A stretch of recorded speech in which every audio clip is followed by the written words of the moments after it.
ಆತ್ಮೀಯ H16 news ಅರ್ಥಾತ್ H ವಿತರಣಾ ಸ್ವಾಗತ. ನಾವು ನಿಮ್ಮವ ಎಂ ಆಯ್ತು ಮಲ್ಲಪ್ಪ ಜೊತಾವ. ಹೆಣ್ಣಿಗಾಗಿ ಸತ್ತವರು ಕೋಟಿ ಜನ, ಮಣ್ಣಿಗಾಗಿ ಸತ್ತವರು ಕೋಟಿ ಜನ, ಹೊನ್ನೆಗಾಗಿ ಸತ್ತವರು ಕೋಟಿ ಜನ, ನಿನಗಾಗಿ ಸತ್ತವ್ರನ್ನ ಕಾಣೆಗೋಯಿಸೋಣ. ಅದನ್ನು ಪ್ರಭು ವಚನ ನೆನಪಿಸಿಕೊಂಡಾಗ ಆವತ್ತಿನ ಮಾನ ಇವತ್ತಿಗೆ 800-900 ವರ್ಷದಿಂದ ಹೇಳಿರ್ತಾವೆ. ಅದು ಇವತ್ತಿಗೂ ಸತ್ಯದಲ್ಲಪ್ಪ ಅಂತ ಒಂದಿಷ್ಟೇನೋ ಅಲ್ಲಿ ಇಲ್ಲಿ ನಾವು ರೆಕ್ಟಿಫೈ ಮಾಡ್ಬೋದೇನೋ, ಮತ್ತೇನೂ ಇಲ್ಲ. ಇನ್ನು ನೋಡ್ರಿ, ಆಸ್ತಿಗಾಗಿ ಪ್ರೀತಿಸಿದ ಗಂಡನ ಕೊಲೆ ಮಾಡುವಂಥದ್ದು.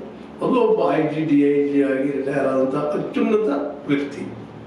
ಅವ್ರ ಬಗ್ಗೆ ಅವ್ರು ಸಹ ಕೆಲಸಗಾರರು, ವರ್ಕರ್ಸು, ಅವ್ರ ಜೂನಿಯರ್ಸು, ಅವರು ಹಿರಿಯರು ಎಲ್ಲರಿಗೆ ಭಾಳ ಒಳ್ಳೆಯ ಮನುಷ್ಯರು.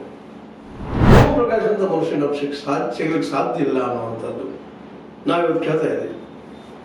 ಅದು ಹೆಂಡತಿ ಕಣ್ಣಲ್ಲಿ ಮಾತ್ರ, ಹೆಂಡತಿ ಪಲ್ಲವಿಯವರ ಕಣ್ಣಲ್ಲಿ ಮಾತ್ರ ಅವರೊಬ್ಬ ಕ್ರೂರಿ, ಮಾಂಸ ರಾಕ್ಷಸ, ಬಂಧುಗಿಳಿದು ಅಂಜಿಸುವ, ರಾತ್ರಿ ಮಲಗಿ ಉಳಿದ ಏನೇನೋ ಆರೋಪಗಳು, ಅತ್ಯಂತ ಕ್ರೂರವಾದ ಆರೋಪ.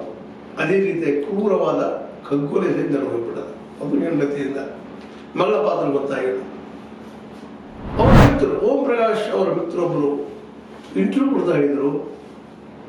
ಮಗಳ ಮದುವೆಯನ್ನು ಮಾಡಿದ್ರೆ ಸಾಕು ನನಗೆ, ಅದೊಂದು ಉಳಿದೊಂದು ಕೆಲಸ ಅಂತ ಹೇಳ್ತಾ ಇದ್ರು ನಮ್ಮ ಓಂ ಪ್ರಕಾಶ್ ಅವರು ಅಂತ ಅಂತ ಹೇಳಿದರು. ಅದು ಮಗಳ ಇವತ್ತ ಅಪ್ಪನನ್ನ ಕೊಡೋದಕ್ಕೆ ಸಹಕಾರಿ ಅಲ್ಲ. ಅಪ್ಪ ಅವ್ರ ತಂಗಿ ಮನೆಗೆ ಹೋದಾಗ ಫೋನ್ ಹಚ್ಚಿ ಕರೆಸಿಕೊಳ್ಳು, ಅದು ಹೋಗಿ ಕರ್ಕೊಂಡು ಬಂದಂತ ಮಗಳು ಕೃತಿ ಈ ಕೃತ್ಯಕ್ಕೆ ಕಾರಣ ಅಲ್ಲ. ಇನ್ನು ತರಕ್ಕೆ ನಡೀತಾ ಇದೆ ಆ ಮಾತಾಡ.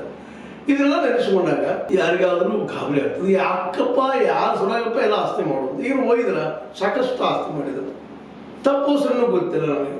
ಒಬ್ಬ ಅಧಿಕಾರಿ ಇಷ್ಟು ಆಸ್ತಿ ಗಳಿಸೋಕೆ ಸಾಧ್ಯ ಇಲ್ಲ. ಅನ್ಯಾಯ ದುಡ್ಡು ಅದರಲ್ಲಿ ಸಂಶಯ ಇಲ್ಲ. ಭ್ರಷ್ಟಾಚಾರ ದುಡ್ಡು ಅನ್ನೋದು ಎರಡು ಮಾತಿಲ್ಲ.